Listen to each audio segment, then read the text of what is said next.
inside dripping into his veins at the rate of 6 drops every minute, is a drug known as Fabrazyme.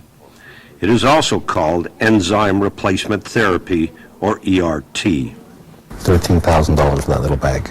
$13,000 a bag. This is your drug. Handle it with care, my dear. They do.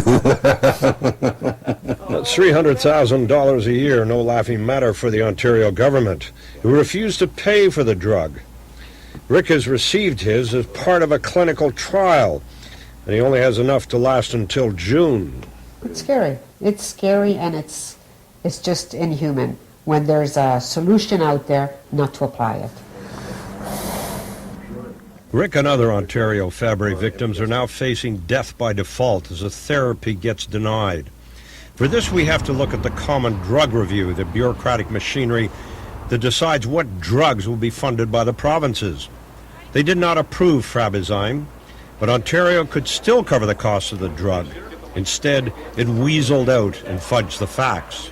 This is a process that's put in place to make sure that any drug that we add to a formulary in the country is one that has been confirmed for its clinical benefit. The Common Drug Review is not the people, it's Health Canada that deals with the efficacy of this drug. That's actually inaccurate, sir. Health Canada does not deal with the efficacy of a drug. Health Canada merely determines whether a drug would be harmful to people.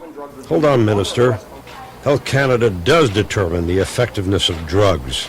That's their exclusive role. And Health Canada and 29 other countries says Fabrazyme works. In the case of Rick, we know that if he comes off treatment, that within several years, and there's no way of predicting, that he will die. Mr. Smitherman, as the man that controls your life.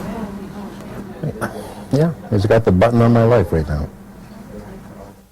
What disturbs Fabry victims is a personal note written by Smitherman to the wife of a Fabry victim who died. As you struggle to deal with such a loss, he said, I wish to assure you that I will make certain of coverage for Fabry.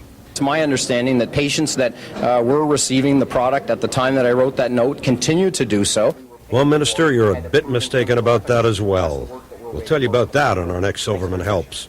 I'm Peter Silverman for City Pulse.